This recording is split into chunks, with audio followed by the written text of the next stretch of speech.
Hey everybody, on today's LEGO review, we have the new Harry Potter Triwizard Tournament ship. Let's get into it.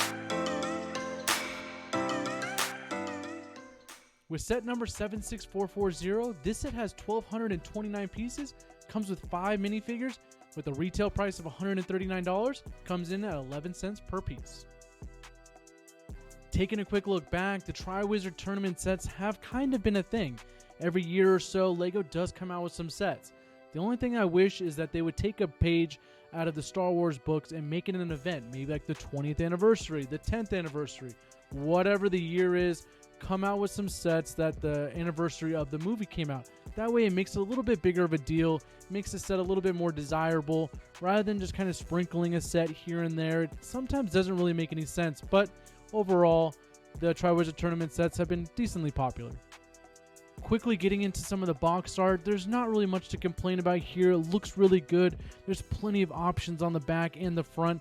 The only thing I would nitpick is I wish the box art would just be a little bit different.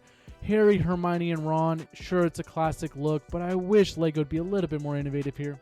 Back colors, anything like that, sure, it's classic, sure, it looks good, but I would just wish LEGO would be a little bit more innovative when it comes to box art with Harry Potter.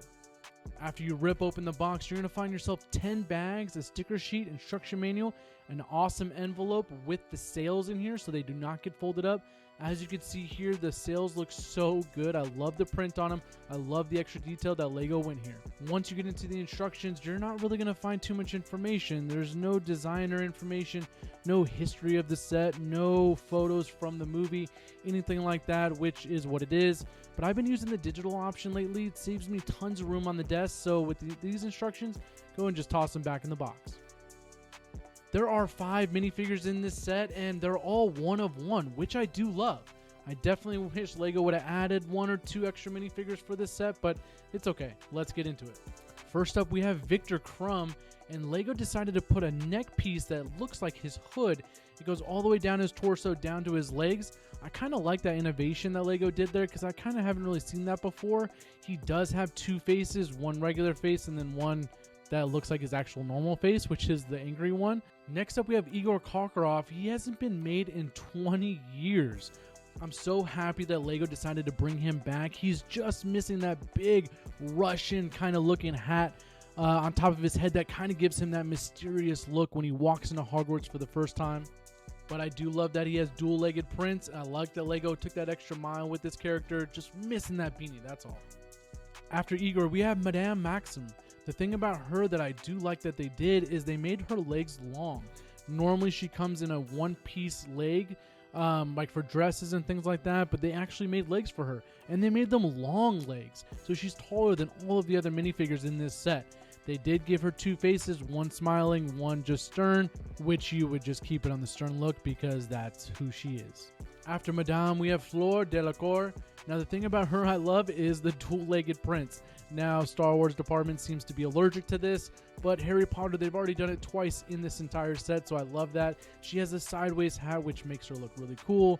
Just like in the movies, they depicted this minifigure absolutely perfectly. Now here's where it gets a little dicey for me. Adding Barty Crouch Sr. seems a little weird. Not weird in the sense of course, he does belong in the set, but why not take him out and add Cedric Diggory with Dumbledore? It just seems like that pairing would have been so much more popular, especially for $140 to only get 5 minifigures. I guess in a Harry Potter set they're normally generous, but for here, I guess I can't really complain. I just wish they would have added Diggory and Dumbledore instead of Barty Crouch, or even add them on top of it, make it 7 minifigures. That wouldn't have been bad for $140. So LEGO kind of dropped the ball here, but that's just me nitpicking a little bit. Now the first set that you're going to end up building is the BEAUXBATONS Carriage. It is kind of a remake from a few years ago, but they did such a good job to add a set within a set, which is this one. They could have maybe added an extra horse, but other than that, it's perfect. There are some really cool features here with some teacups in the back, I want to say chest area, and then the top comes off so easily, it's not even really attached, and it has plenty of room for minifigures. The doors open up. This is a great add-on to this set already. Another really cool little feature that they added was that the horse does come off of the carriage, the wings come off, and as you can see, they come off pretty easily. You just add an extra brick in there that it does come with, so you can make it just a regular horse if you need to, and then putting it back on is just as effortless as the first time. Is you just take the brick out and you put the wings back on, and again, they move effortlessly. And I love when Lego adds these customizable little parts about this, because sometimes you don't always want it to be as it's built. And all in all, this is a great little set to give to maybe a significant other, so you guys can build together. You can start on the ship, they can start on the carriage. Just an idea. And here are a couple little extra builds, which is the Triwizard actual trophy and the actual Goblet of Fire. It's a cool little feature to the set. Finally into the actual ship, which is the main feature of this set. As you can tell, it is a big set. It's actually bigger than you think it is, which I can appreciate. At 1,300 pieces, I will say this actual ship is probably about 1,000 pieces. It was something really enjoyable to build. There's tons of features to talk about, tons of detail. And again, this ship was a little bit bigger than I expected, which I love when you put your money towards something and you actually get what you're paying for. Jumping into the features of this set, the first thing you're going to notice is these sides kind of come off very, very simply just by the clip. And then this back section part opens up into an actual room. And as you can tell, it lifts up pretty easily and you get into the room where you can see Igor kind of hanging out if you want to put him in there. There is obviously a wine glass with some food in there for him, and it's enough for one minifigure. It is one big chair for him in there. And then when you put it back and then you want to put everything back together, it comes so effortlessly. I love this little feature of this ship. I wasn't expecting it to actually have rooms, but it has a couple rooms, and we're going to get into that right now. That top part that pulls out doesn't really fit any minifigures in there. I know what you're thinking. Can you store more than one minifigure? As you can see, I put Victor Chrome right here, but he has to sit down. He cannot stand up. I do wish that Lego maybe would have added 1 or 2 extra students from the school to fill up the boat a little bit rather than just 2 minifigures. And as you can see here, there is a bottom compartment where you're going to lift this door open pretty easily. It doesn't really fit any minifigures. You're going to maybe put some storage in there, but you're probably going to put this on the shelf and never open this part of the ship. Talking about some of the detailed features of this ship is something that I actually really enjoyed and was my favorite part about building this ship, which was the banners on the sides. There are 4 of them, and then the actual big sail in the front with the massive symbol of the school. And then even on the back side, just look at all of that detail. It looks like it actually came straight from the movie. They left no detail unturned on this ship.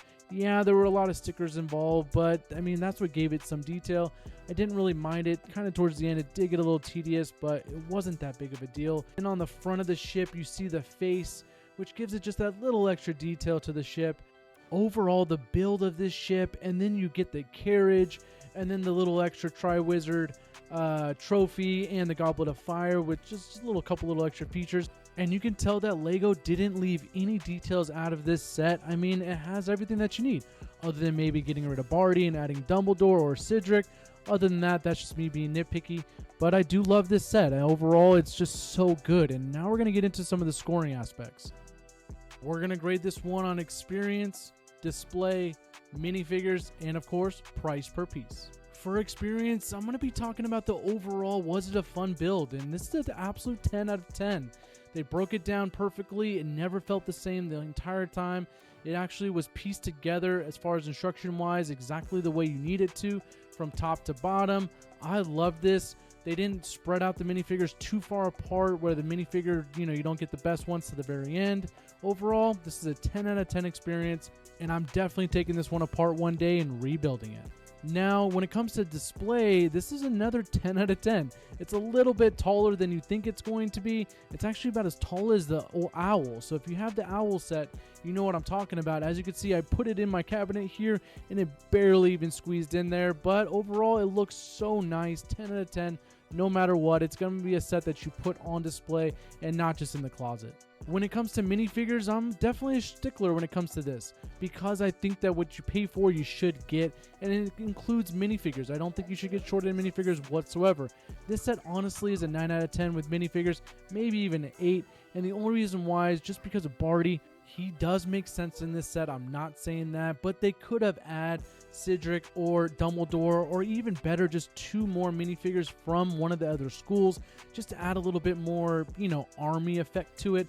Yeah, just maybe 7 minifigures would have been a 10 out of 10 here. And now jumping into price per piece, I'm going to give this a 9 out of 10. The only time I'm ever going to get a 10 out of 10 is if it's 10 cents or less, and in 2024, that's kind of rare.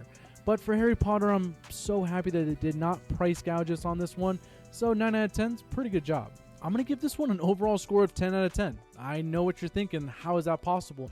Trust me, when you buy it, you spend 140 bucks, but look at what you get. You just get so much here, the experience, the display. You get some awesome minifigures. You get a couple different builds, which, you know, adds to the experience. The sales on it looks really, really good. It's just such a cool piece, and it's one of one. You're not really going to find this one again, maybe for another 5-10 years. So overall, this is a 10 out of 10 set. It's a day one set. I do not see this one going on sale anytime soon, at least within the next year or two for sure. Now, do me a favor, if you like my reviews, go ahead and like, subscribe, leave a comment, let me know how I did, and I'll see you guys on the next one.